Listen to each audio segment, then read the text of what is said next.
Hey guys, what's up? Good evening. Happy Thursday. How are you guys doing today? Good? My stream, per usual, seems to be offline. Please let me know if you can either hear me or see me, please. Welcome back. Selena, Edlaf, Sleeters, Merfred. Come on. What is wrong with my stream? Am I even live here? There you go. Yes, I am. No sound for real? No. Yeah, I'm good. Let me see. No, yes. Everything's okay with my sound. So welcome back, guys. How was your trading session? Marfred, Daniel Campos, we would say in Spanish. Selena, Edlaf. Welcome back, guys. Please drop a comment down below and let me know what stocks you guys want me to go over. I already have some requests over here. Affirm. Oh, if I tell you guys about Affirm, that was the stock of the day for me. Probably the stock of the week for me. SMCI. Can we look at Dell? I just day traded Dell, guys. You know that I usually day trade earnings reports once the reports come out. Kava, wow, you guys are asking about stocks that I am trading as of now. Yeah, most of the stocks that you guys are asking about are stocks that I am trading as of now. In the case of Kava, I have put options. I got Kava puts today, and I am slightly in the green, I would say, with Kava. Went in twice on the SPY dip. Yeah, today we had some sort of roller coaster into the closing bell. But guys, take a look at the closing of the indices. Today we had a very positive day across the board. Take a look. The Russell 2000 up 0.66%. The Dow Jones had a record close today, up 243 points. The S&P 500 closed flat, and the only main index that closed in negative territory was the Nasdaq, which went down 0.23%. But other than that, the keyword in today's trading session was rotation. Rotation. That's it. That's all that happened today. Take a look at the performance of the 11 sectors that trade inside the S&P 500, guys. Energy up 1.30%. Financials up 0.89%. Industrials up 0.70%. Materials up 0.55%. Utilities up 0.54%. Healthcare up 0.21%. So the only sectors that pretty much closed in negative territory, I am talking about important sectors that actually can can affect the SPY in either a positive or in a negative way, were technology down 0.90%. Take a look at the roller coaster that we saw today in the case of the tech sector, guys, XLK. So at around 11:30 a.m., the tech sector, ticker symbol XLK, was up 1.12%. And the tech sector ended up closing today's trading session down 0.90%. This was an absolute roller coaster today. And we saw an important decline in the case of the Nasdaq 100 and the tech sector, for that matter, from basically 2:30 p.m. and on. Communication services, you guys know, Netflix, Google, Meta. Those are the most important holdings inside the communication services sector. So XLC went down today 0.20%, and consumer discretionary, another very important sector, Amazon, Tessie, just to name two stocks, which, by the way, are the two most important holdings inside consumer inside the consumer discretionary sector. So XLY only went up 0.12%. So for the most part, guys, the SPY and the Qs, and you guys know that the Qs is nothing but an ETF of the Nasdaq 100. So the Nasdaq 100 and the S&P 500 pretty much do whatever a handful of stocks do. Okay, and you guys know what stocks I am talking about. The Nvidias of the world and the Googles of the world and the Amazons of the world and the Apples of the world and so forth. But it was, in general terms, this was a very positive day. Take a look at the breadth, guys, that we saw today. Take a look at the S&P 500. And you guys know, obviously, that inside the S&P 500, we have 500 stocks, okay, trading. Today we had 342 stocks going up and only 161 stocks going down. Take a look at the, let me see if I have, okay. Take a look at the Russell 2000. Let's see. Check this out, guys. Inside the Russell 2000, the IWM, which happens to be the ETF of the Russell 2000, we had 1,419 stocks going up and only 526 stocks going down. I'm curious about the Nasdaq 100, guys, about the Qs. Let's see. Check this out. So, in the case of the NDX, which went down today, let me check on that. So the NDX or the Qs, let's take a look at the Qs rather. It's the same. So the NDX went down today 0.15%. And take a look. Inside the index itself, we had 67 stocks going up and 34 stocks going down. So into the closing bell, it looked like, you know, the world was falling apart, but that wasn't actually the case. Today we had a very, very positive day across the board, but obviously, if Nvidia, if Amazon, if Google, if Apple, if Tessie, if all of those stocks go down, then it feels like if we were witnessing the end of the world, but that wasn't the case, obviously. Anyway, can you turn your volume up? No, I have an issue here with my computer, bro, so this is the loudest. Yeah, my audio can be. I gotta work on this. I need to fix this, but as of now, this is. But I think that I have a decent volume, right? Let me see. Yeah, I mean, it could be louder, but yeah, sorry about that, guys. I'm having issues with my laptop. Okay, decent, correct. His audio is perfect. Okay, guys. In the meantime, okay, let's move on to the SPY. And you guys know that I am very active on Discord, trying to help you guys out to figure out what to do with the SPY. Today the SPY pretty much closed flat at $558.35. And this is an easy one, guys. Over here, well, the moving average that I am pointing out with my mouse is none other than the 5-day moving average. 1, 2, 3, 4, 5. Okay? So this is the gauge that I use in order to measure who is in control of minor time frames, either buyers or sellers. So the SPY closed today's trading session slightly below the 5-day moving average. As of now, the 5-day moving average is signaling $560 pretty much.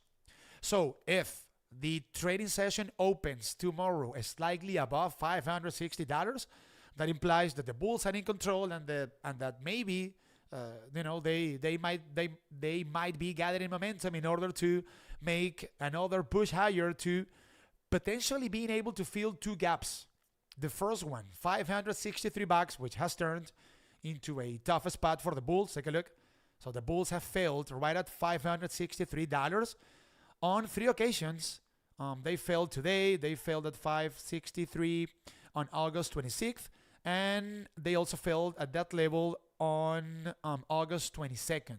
If the bulls can recapture or can burst above or can consolidate above $563, then I think that we have more likely than not a test of all-time highs coming up near $565.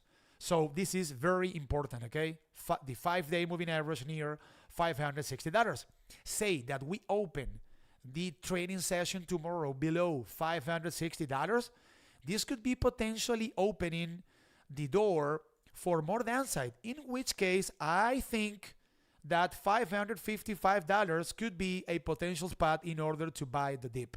Why? Well, because $555 is a previous support back from August 22nd, also a previous resistance back from mid-August, and lastly, a previous resistance as well back from August 1st. I think that at $555 in normal market conditions, the SPY is likely to come across with buyers, more likely than not. If 555 is broken to the downside, guys, with higher volume than usual, that's a whole different story.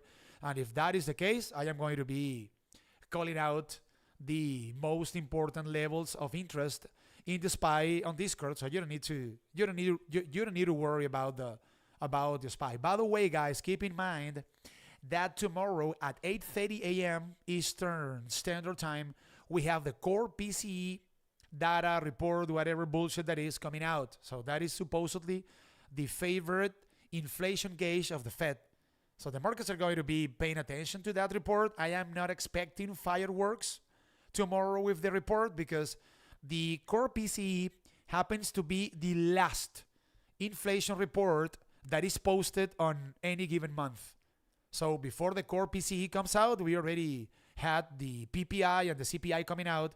And in the case of August, the inflation reports of July, which were posted in August, both the PPI and the CPI, those reports came out below estimates. So we can, for the most part, make a case that, that in the case of the core PCE, we shouldn't have any surprises tomorrow at 8:30 a.m. But nevertheless, we need to wait for that report to come out before planning, our trading strategies, SPY-wise, because I don't know, maybe we have a surprise tomorrow. We never know.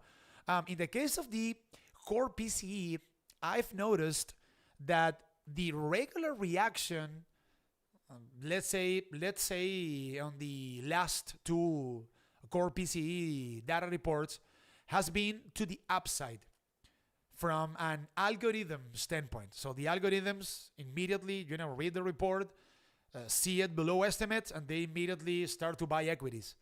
But on the last two core PCE data reports that were posted, the RIP got sold.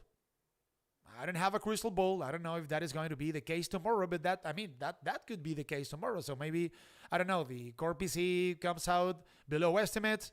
The algorithms start to buy stocks, and then at 9:30 a.m. when the trading session opens, and the human beings start to kind of take control of the session, maybe we can see a bit of downwards pressure.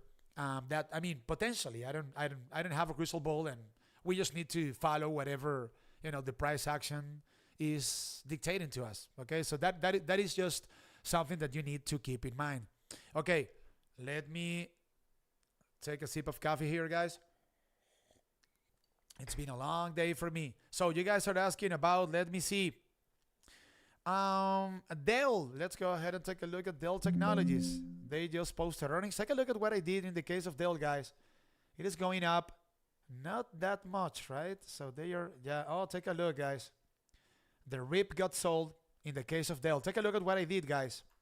I am usually trading earnings reports, but not via call options or put options. I just wait for the report to come out, and if the report happens to be positive, and if the stock that I want to trade or that I am planning on trading hasn't exhausted the expected move, then I buy shares. That's what I usually do. Okay, in the case of Dell, take a look at what I just did, guys. Take a look. I purchased 50 shares at $116.45, and this was a 3-minute trade. Okay, a very quick trade. I ended up closing these 50 shares at $119.73. I ended up making here in a matter of, I don't know, 3 minutes. Let me see, 51 minutes. I mean, no. In a matter of 5 minutes, I ended up making $160, you know. So I just day traded Dell, and lucky enough, I closed the position, guys, because the stock is starting to drop like a rock while the earnings call is going on. So I don't know, maybe the CEO or the CFO is saying something that the markets do not like. In the case of Dell, guys, we started to see some sort of process of consolidation between $114 and the 200-day moving average, which as of now is signaling $107. So Dell pretty much, guys, started to work on some sort of a non-academic bullish rectangle. Let's just put it that way. So in the case of Dell, guys, this could be an easy one tomorrow from a technical standpoint. If you guys happen to see Dell consolidating above $114, take a look at the way that this stock has been struggling right at $114. So at $114, Dell has failed on multiple occasions recently on 1, 2, 3, and 4 times pretty much. So this is an important level. If the bulls can consolidate slightly above $114, that could be signaling that they could be able potentially to gather some momentum in order to fill the next important gap up to the 50-day moving average, 50 DMA. Take a look at this, guys. So Dell exploded to the upside as soon as the earnings report came out today or earlier on today. And take a look at the spot at which the bulls failed. $121. You may ask, well, why did Dell fail right at $120? Well, because at $120, the bulls came across with a 50-day moving average. This is an important level of resistance. And needless to say, guys, take a look at the shape that the slope that the 50-day moving average has as of now. It is downward sloping. Okay, it is putting downwards pressure over Dell. So above $114, I could be going long in the case of Dell. I took a look at the report. It was a decent report. When I am talking about the earnings report that just came out. So above $114, I think that $120 is a potential gap that could be getting filled to the upside. Let me take a look at some anchor VWAPs here. In the case of Dell, let's see. Dell. And you guys know that my favorite technical indicator is the anchor VWAP, the anchored volume weighted average price line. So, excuse me, guys.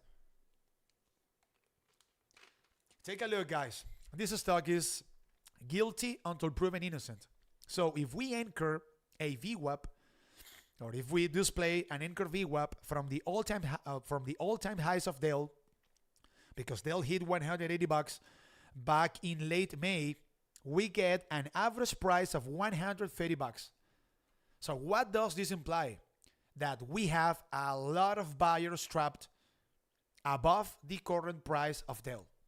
That isn't positive from a recovery standpoint. In case, I don't know, in case that Dell starts to go up, you know, let's say in a constant way. So we know that the likelihood for Dell to pull back from different levels above the current price of Dell is very high. Okay, we have a high likelihood of seeing multiple levels of from which Dell could be pulling back because we have a lot of buyers trapped above the current price of Dell. Take a look. Let me anchor a VWAP, or let me anchor a volume weighted average price line from this recent high that Dell made. This was back in mid-June at $160. Take a look. So this anchor VWAP is showing as of now, take a look, $120. So I know that the average market participant that started a position on Dell when this stock hit $161 has, as of now, an average price of $120. What message is this anchored volume weighted average price line sending us? That we have market participants losing money as of now on Dell with an average price of $121. And again, and I have told you this, I have explained this concept to you guys on multiple occasions. From a psychological standpoint, the average reaction of the average market participant that has a loss, okay? So when the stock that any market participant has a loss on goes up and matches or hits the average price of the average market participant, the average reaction is selling out of that position, breaking even. It is psychological. Correct. Exactly, Kev. Once it goes up, people are going to sell. So this is an interesting spot. Check this out. So this anchor VWAP that comes from this previous high that Dell hit, that Dell reached, this was on June 20th at $160. So this anchor VWAP is signaling as of now $121. If we take a look at this 4-hour chart, take a look at the level that Dell, or that the 50-day moving average of Dell has as of now, $121. So what do you guys think that happened here today when Dell hit $121? Those buyers that are trapped at, $121 from this date, from June 20th, they simply sold out of their positions. So this was a very important level of overhead supply rather than a level of demand. So they'll hit $120 and it started to go down. So yeah, this would be the trade that I would be interested in. A process of consolidation above $114, and maybe the profit taking area would be $121. This 50-day moving average coinciding with the anchor VWAP that I just told you guys about should be acting as an important level of resistance for Dell. Let me take a look at the market structure of Dell Technologies. Let's see what we see over here. This is a tool that I use in order to visualize imbalances between the demand and the supply of any given stock. And you guys know that when I say demand, I am talking about buyers, and when I say supply, I am talking about sellers. So take a look at this, guys. The demand is through the roof. The demand is on top of the chart, and at the bottom, you guys can see the supply. Demand buyers, supply sellers. Take a look at the demand through the roof. And the supply, oh, this is Lulu. What the fuck? Sorry, guys. My bad. I was taking a look at the supply. Okay, now this changes. This changes in an important way. Take a look. Again, the demand is on top of the chart and the supply is at the bottom. Take a look at the demand. It is starting to go down. So buyers are walking away from Dell and the supply is starting to rise.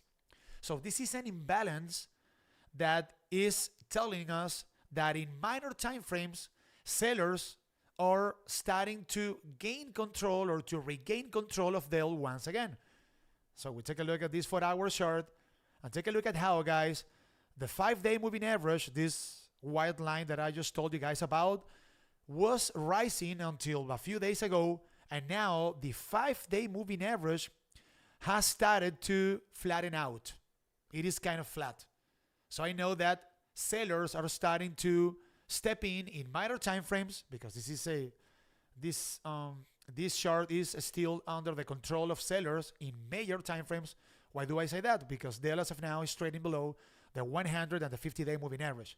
So buyers started to gain control or regain control of Dell in minor time frames, but as of now, with the demand going down and with the supply rising, this isn't signaling positive stuff for Dell in minor time frames. But nevertheless, guys, I would be a buyer of Dell above $114, okay?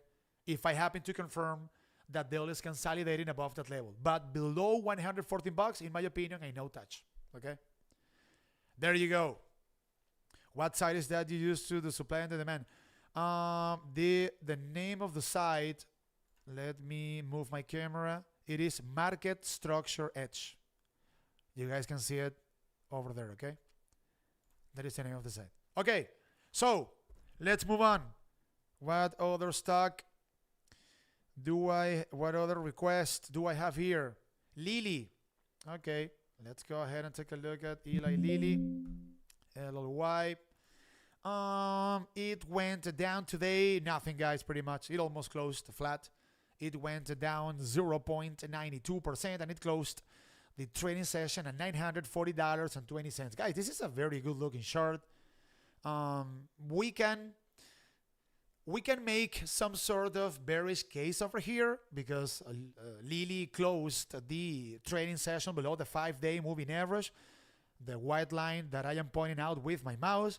So this is an easy one, guys. This stock is along above the 5-day moving average, above $950. Any process of consolidation of Lilly above $950 could be suggesting that the bulls are gathering momentum in order to make another push higher and potentially being able to fill the gap up to all-time highs, $970. And we could see a bit of profit taking over here, guys, down to this previous level of resistance at $920 if the bulls of Lilly are unable to recapture the 5-day moving average.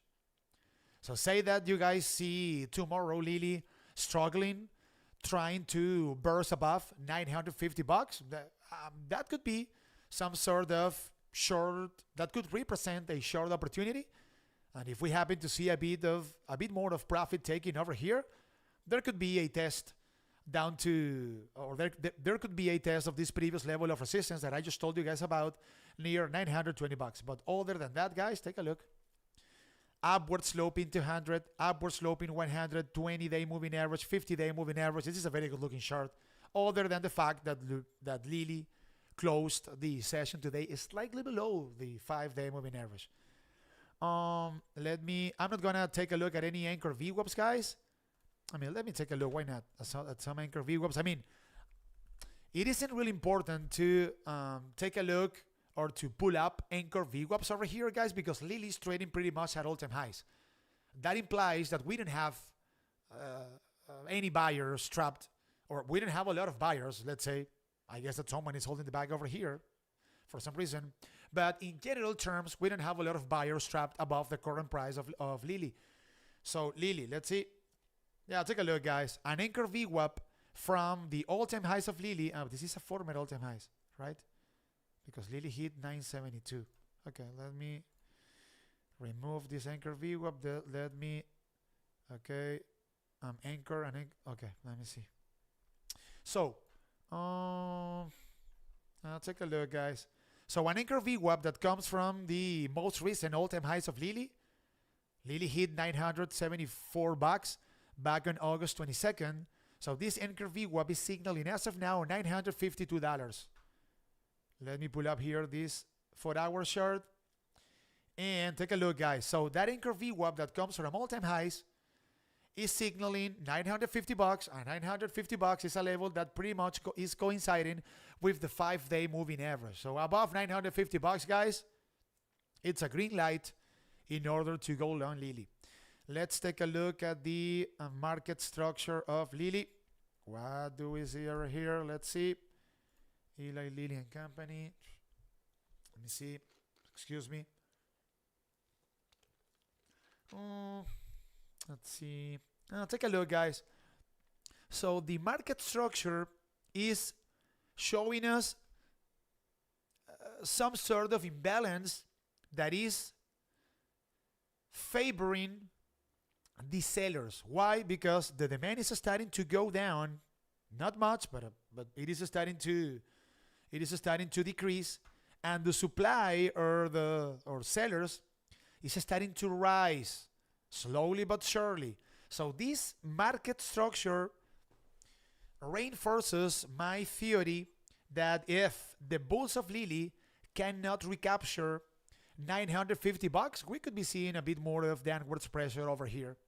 And therefore, there's a potential test of $920 coming up for Lilly. It's possible. There you go. Okay. Let's keep going. Thank her and thanks, bro, for sure. I really appreciate you guys' support. Okay. So let's keep going. What other stock should I go over? Let's see. Kava.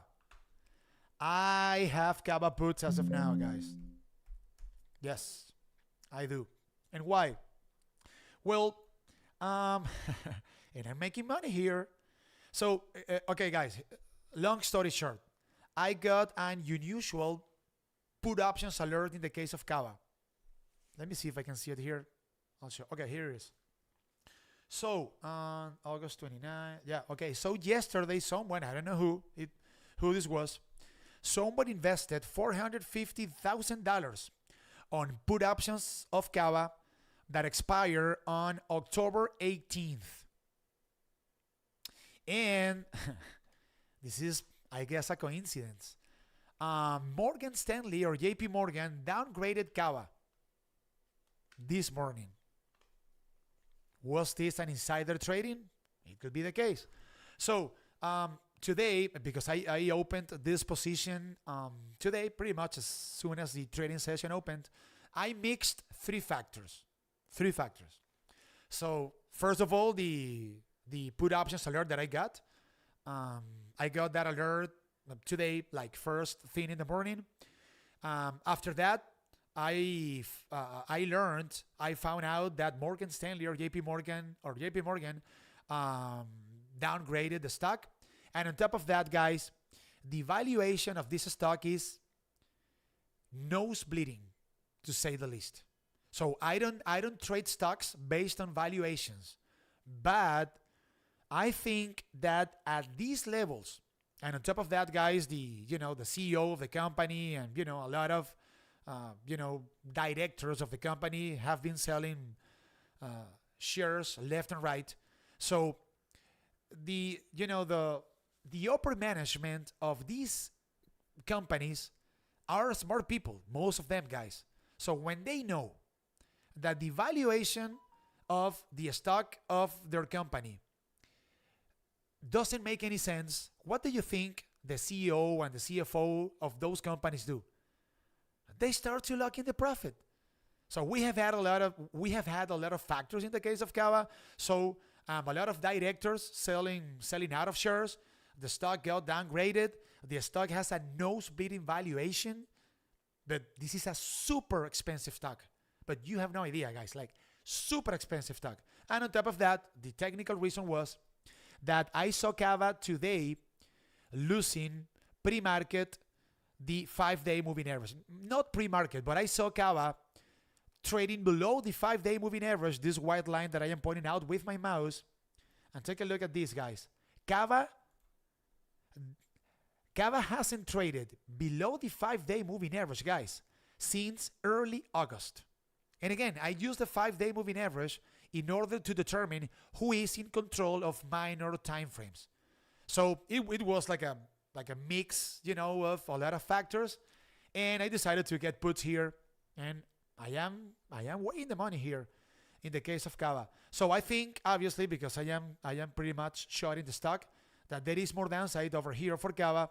And I am thinking about two potential levels in order to lock in the profit. The first one would be $110. This is a previous support back from August 23rd.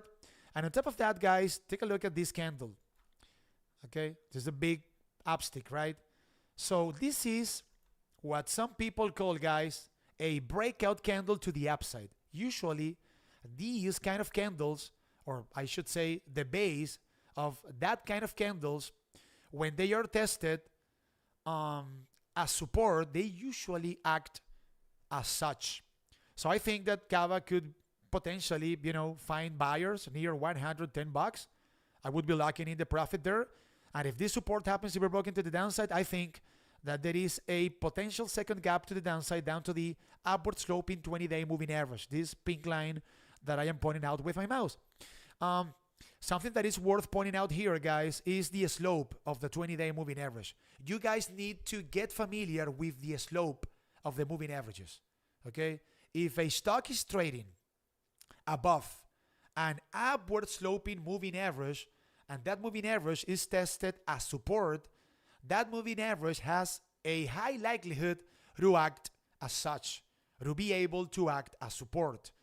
And in the case of the 20-day, take a look. The 20 DMA, it is upward sloping. So, yeah, I don't think that Kava is going to go down further than $98 before seeing some sort of bounce. Okay, so I am locking in the profit at 100, or I don't know. Best case scenario, $98.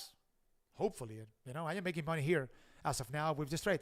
So I guess that you're asking about a potential long trade on Kava. Well, keep an eye on $100. This is a previous support. And over here we have a breakout candle to the upside, the base of a breakout candle to the upside. And if this support happens to be broken to the downside, yeah, maybe. Yeah, $98 could be another potential spot in order to buy the dip on Kava. Let me see. I'm not gonna take a look at any anchor view over there, guys, because Kava is trading pretty much at all-time highs. But let's take a look at the market structure of Kava, demand and supply. And yeah, this is a very good looking market structure, guys. Take a look. The demand is through the roof and the supply is starting to go down. This is a perfect market structure, guys. So this makes me believe the fact that we have an imbalance that is clearly favoring the buyers, that Kava is about to bounce from either 100 let me see, yeah, 109 $100 or I don't know, worst case scenario, $98. Okay, so well, we'll see what happens here with Kava. There you go.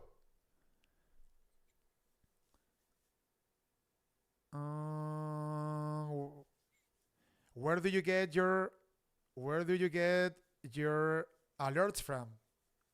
A little bird usually tells me, bro.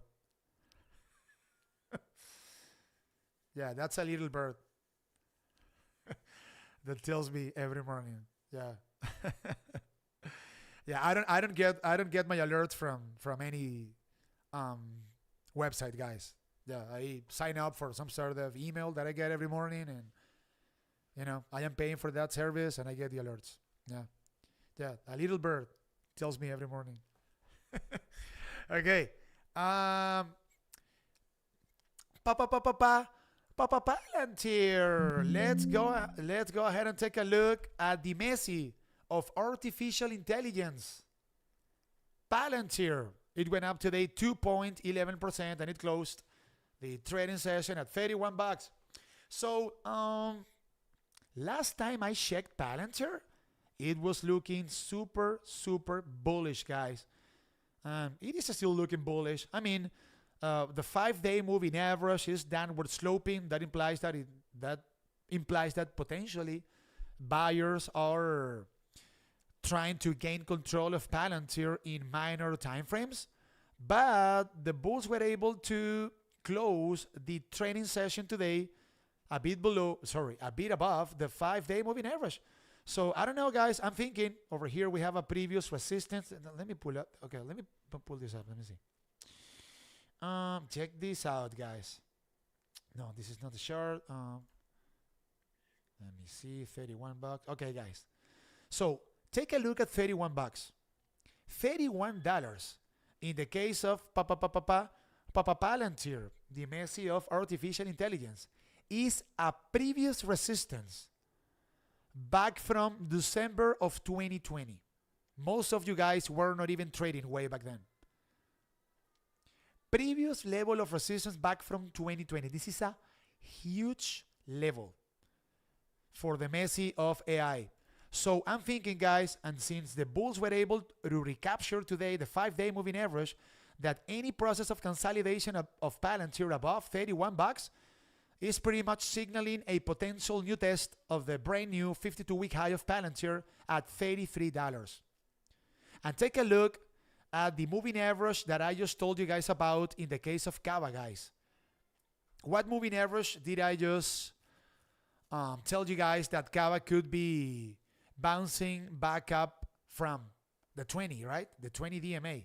take a look at the profit taking that we saw in the case of Palantir from $33 down to this pink line, the 20 DMA, guys. This is not a coincidence. So Palantir sold off for, I don't know, like 3 or 4 trading sessions, and the bulls were able to find support right at the 20-day moving average at $29. They bounced back up, and now Palantir, if Palantir were able to consolidate above $31, I think that we have a retest of $33 coming up, more likely than not. We don't need to check any any anchor VWAPs in the case of Palantir, guys, because we don't have any buyers trapped in the case of Palantir. And let's see. Look, guys, take a look at how we can reconcile this market structure chart with the 4-hour chart of Palantir that I am showing you guys. Why? Why is it? Because in the case of the 4-hour chart that we are taking a look at, guys, we can see the 5-day moving average downward sloping. That implies, and I have been saying that over and over and over and over again throughout this live stream, that implies that in minor time frames, sellers started to kind of step in the case of Palantir. And take a look at the demand. It is going down and the supply is going up.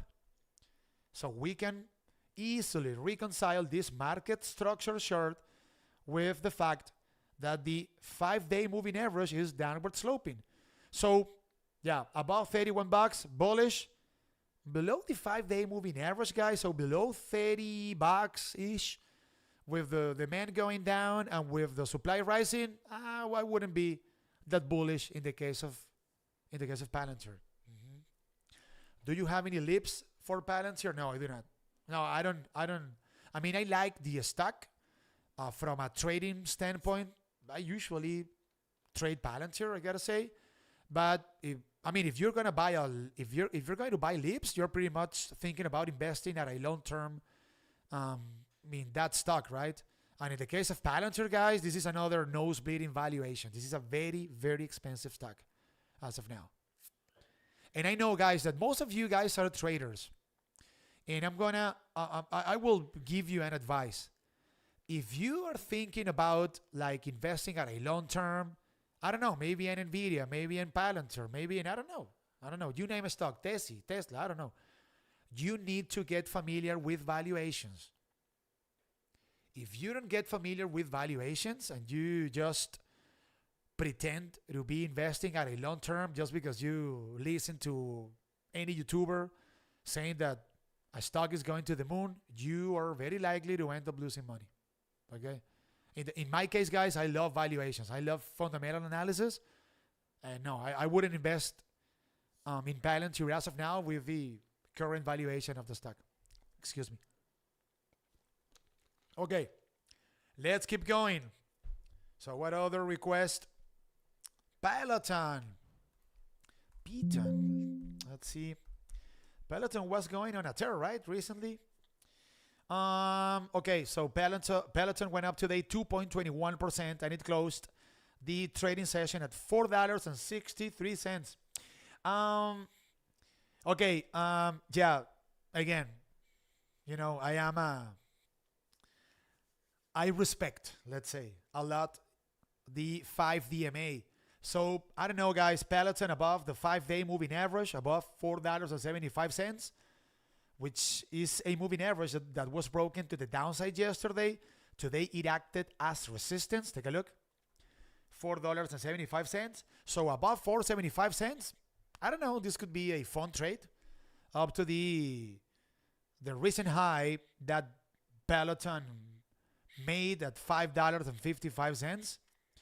And I don't know, I wouldn't touch this. Since this is a momentum stock, guys, I would only trade Peloton, or I would be open to trade Peloton based on momentum. So I need to see Peloton trading above the 5-day moving average and having some sort of certainty that in minor time frames, the buyers are in control of the tape.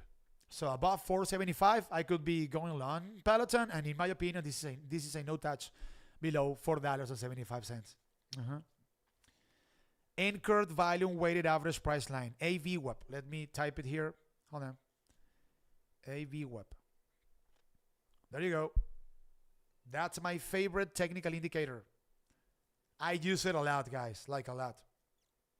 I mean, that's not a technical indicator for me. That's a religion. The Anchor VWAP. If you guys sign up for TradingView, you don't need to pay anything. There is like a basic subscription that allows you to use 3 technical indicators so you can pull it up. Okay. So Peloton, let me take a look at the market structure. Let me see. Peloton. By the way, someone asked me, guys, in my Patreon about Peloton, or about the possibility of Peloton becoming some sort of Carvana. I don't think so. I don't know. Maybe it happens, but I don't think so. Okay. Wow. The demand is looking very, very good, guys. Take a look. The demand is through the roof, and the supply is going down. Actually, this is the perfect market structure, guys. This implies that in minor time frames we have more buyers than sellers. So Python above $4.75. I'm gonna put it down on a sticky note. Actually, I will keep an eye on it tomorrow. Okay. So thank you very much for bringing it on. Python above $4.75. This could be a fun trade, guys. Yeah. Definitely. And take a look, guys. If we take a look at Anchor VWAPs in the case of Peloton, this is pretty much a tragedy. And I am sure, guys, that there are a lot of people still holding the bag with Peloton. Take a look at this, guys. Let me see. If we anchor a VWAP, or if we anchor a volume weighted average price line from the all-time highs of Peloton, and get these, guys, this was a $168 stock back in January of 2021. Absolute insanity. Look, get this. So I already know that I have a lot of people losing money on Peloton with an average price of $28. What do you guys think these people will do if ever Peloton hits 28 bucks? They will sell the hell out of it right away. No doubt about it. So we have, I mean, the model of the study, guys, is that we have 3 trillion buyers trapped all over the place. This is bag-holder central. So I don't know. I could be mistaken. I don't know. I didn't think that Carvana. I didn't think when Carvana was trading at $4 that it was ever going to go back up to $150, and it did. So I don't have a crystal ball. But in the case of Peloton, guys, I don't think this is going to be the new Carvana. I don't think so. I highly doubt it. Okay, DraftKings. Let's take a look at Dnkg. DraftKings has been under pressure. Let's see. Oh, by the way, guys, if I remember correctly, because you guys know that we got a short report from Hindenburg about SMCI, and SMCI fell off a cliff and stuff like that. If I remember correctly, if I am not mistaken, a few years ago, I don't know, a year and a half ago, 2 years ago, I don't remember. I don't know. Something like that.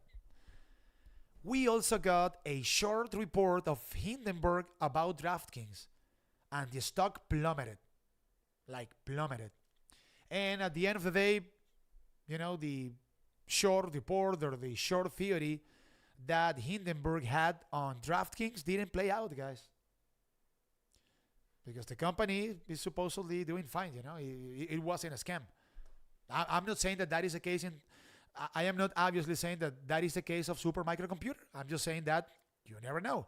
In the case of DraftKings, we got a short report from Hindenburg. I am like, I don't know, 98% sure about it. And the short report ended up being bullshit. I guess that they got puts of DraftKings, made some money, and then they forgot about it. Okay, not a good looking short in the case of DraftKings. It went down today 1.34%. and it closed the trading session at $33.89. I think that on the last earnings report of DraftKings, they missed on revenue, and that's a sin. When you are a growth stock, guys, you don't have the luxury of missing on revenue on any given earnings report. And that was the case of DraftKings. The report was super good, like the year-over-year revenue growth, and the company is still, growing up at a very decent pace and stuff like that. But when you are considered a growth stock, you cannot miss on revenue. You cannot do it. Otherwise, they kill you. And that's what precisely has been happening in the case of DraftKings. So not a good-looking chart, guys. Below the 200, the 100-day moving average, and the 50-day moving average.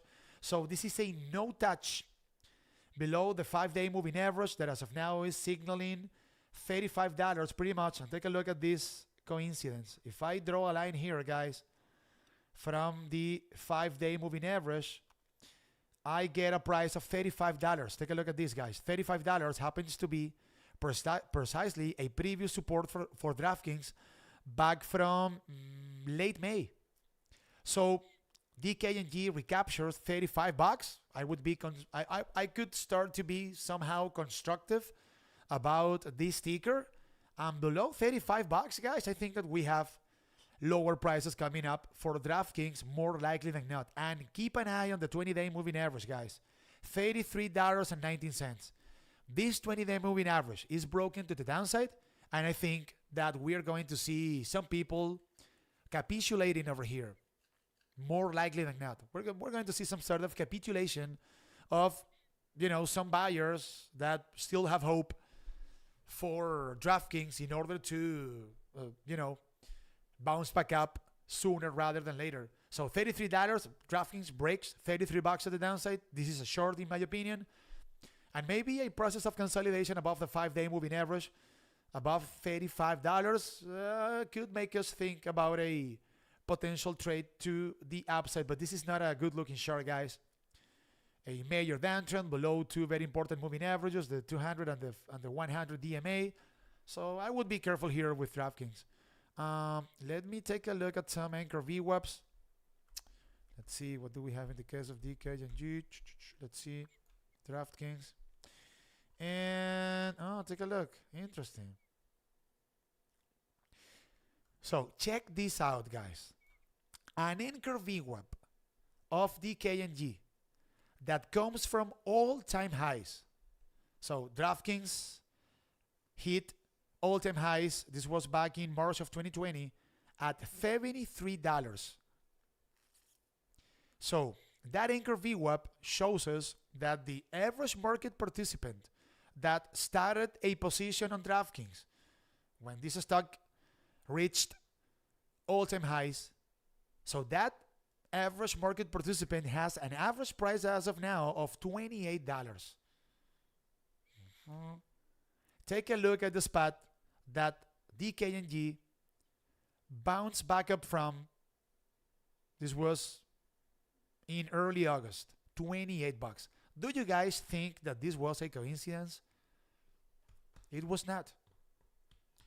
So $28 was a potential spot in order to buy the dip on DraftKings. I wasn't taking a look at this. I wasn't aware of this anchor VWAP, guys. But this wasn't a coincidence, guys. Take a look. DraftKings bounced back up to the penny from this anchor VWAP. Crazy stuff, guys. What a great indicator. So if this 20-day moving average is broken to the downside and we are, shorting DraftKings, if $33 is broken to the downside, the next important spot or the next potential gap to the downside could be filled down to $28 approximately.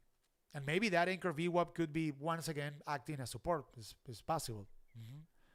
Okay, and now let's take a look at the market structure of Dnkg. We are 54 minutes in. How about that, huh? 54 minutes. And I still need to keep working, guys. Once I'm done streaming for you guys, I'm going to film a video in Spanish. It's crazy, guys. Today I am running the extra mile. Sometimes it happens. Dnkg, let's go. And the market structure is starting to look good, guys. The demand is rising and the supply is going down and below the level of the demand. So that makes me be a bit more constructive about DraftKings being able to recapture the 5-day moving average near $35. That could be a potential trade to the upside. Potential is the key word. I find myself jumping into calls and puts midday, probably experiencing FOMO. Can you give 3 of the best technical indicators? The RSI is not one of them, bro. Guys, for real, this is my advice. And you can reconcile my words with successful traders.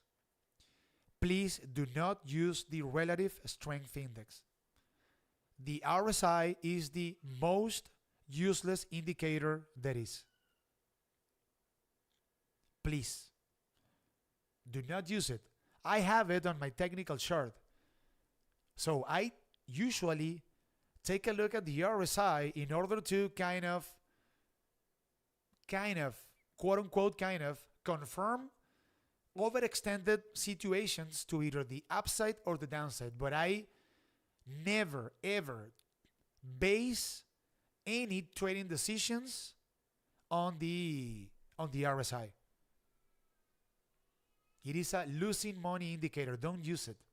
Do not use it. I use moving averages and I use the anchor value weighted average price line.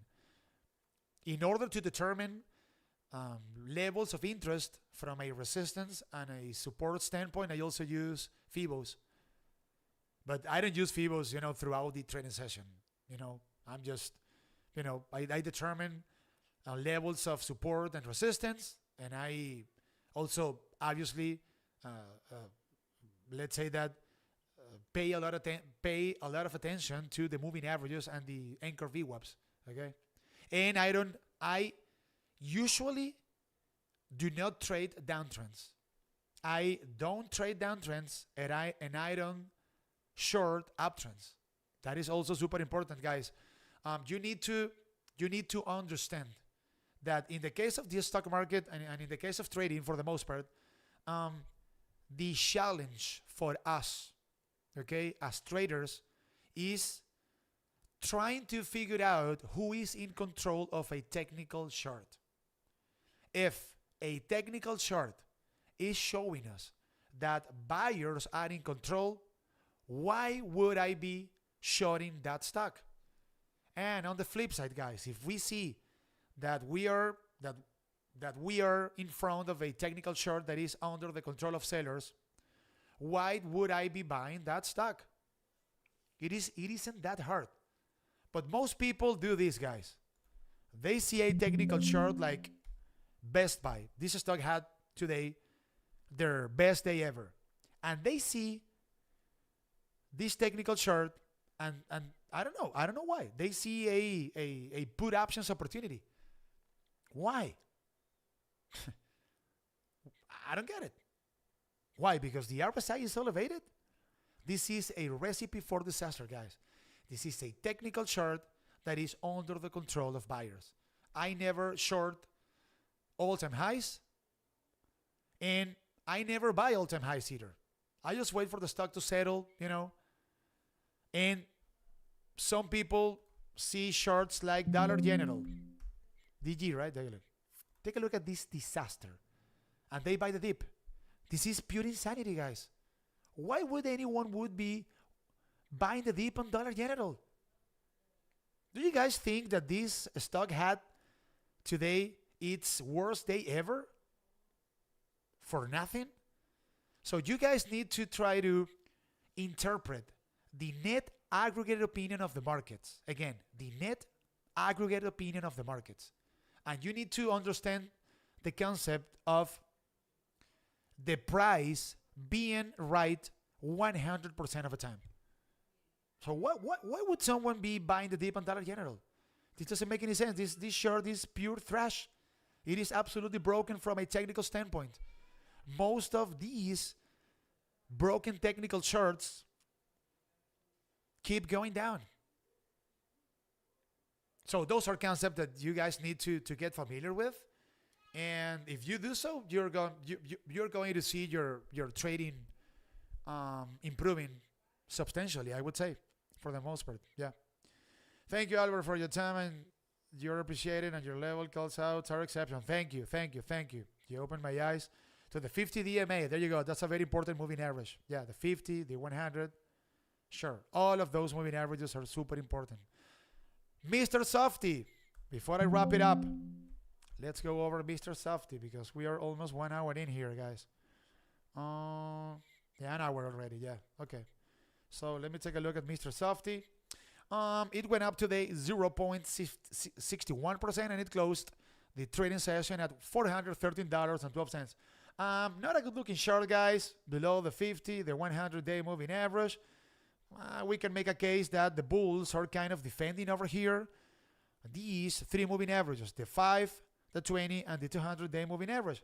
So maybe we can make a case that if the bulls of Microsoft can consolidate above the convergence of these three moving averages, so say a potential process of consolidation above $415 could be opening the door for some sort of push to the upside, in which case we have a potential gap up to the 100 DMA at $455. Take a look, guys, at how the bulls were enabled to burst above the 100-day moving average, 100 DMA, on 1, 2, and 3 occasions recently. It is an important moving averages. Sorry, this is an important moving average. Singular. Okay, say that we start a position in Microsoft above the 5 DMA, $415, and if we close this trade successfully right at the 100 DMA, $425, this could represent a 2.20% profit trade. Okay, let's take a look at an anchor VWAP in the case of Mr. Softy from all-time highs. Let me see, MSFT, Microsoft Corporation. Let's see. Alrighty. Take a look, guys. Take a look at this anchor VWAP that comes from all-time highs. So Microsoft hit $465 back on July 5th. So the average market participant that started a position when Microsoft hit all-time highs at $465, they have as of now an average price of, guess what, guys, $425. There are no accidents nor coincidences. And take a look at the spot that the bulls were enabled to recapture a few days ago. And this spot also coincides with the 100 DMA. $425, guys. So again, what happened here, guys? So Microsoft collapsed from $471 down to $381, and buyers, stepped in at $381 and were able to push the price of Microsoft higher. But the second, guys, that these market participants that were holding the bag from all-time highs saw their positions breaking even, what did they do? They sold out of those positions, guys. Of course, right away. So this is this is an important level of overhead supply in the case of Mr. Softy. So again, guys, Microsoft consolidates above the 200, the 20, and the 5-day moving average, so above $415. I think that we have a potential test of $425 coming up, and I think that $425, given the convergence of the 100 DMA and the anchor VWAP that comes from all-time highs, should be a fairly tough spot for the bulls of Mr. Softy. And lastly, let's take a look at the market structure of Microsoft. MSFT, what do we have over here? Let's see. And here we go. Look, the market structure isn't looking good, guys. The demand is going down. Okay, so buyers are starting to walk away from Mr. Softy in minor time frames. The supply is going down at the same time, but you never want to see the demand going down. Ideally, if you're going to go long any given stock, you want to see the demand rising. So buyers are stepping in minor time frames, which isn't the case of Microsoft. So a no touch, guys, below $413. Watch out for a short here, guys. Microsoft breaks. With the demand going down, guys, there's a bearish case that we can make here. So with the demand going down, if Microsoft breaks the 200 DMA to the downside. The 200 DMA is signaling as of now $410. This is a short, in my humble opinion. So we go long Microsoft above $414, and we short the hell out of this stock if the 200 DMA is broken to the downside at $410 per share. And I am going to wrap it up, guys. This DMA daily moving average, correct, Kev? That is correct. Daily moving average. Very important moving averages, guys. The dailies. Or you can use SMAs or simple moving average or simple moving averages on the daily. It is the same. Okay, guys. Thank you very much. Thank you for watching. Thank you for listening, and I will see you guys on Discord. I have this feeling that tomorrow we're going to have fun once again. Okay. Thank you. Thank you very much. Enjoy the rest of your day. Okay. Love you guys. Best regards from North Carolina, from Charlotte. Take care, guys. Thank you. Bye. Enjoy the rest of your day, okay? Take care. Thanks.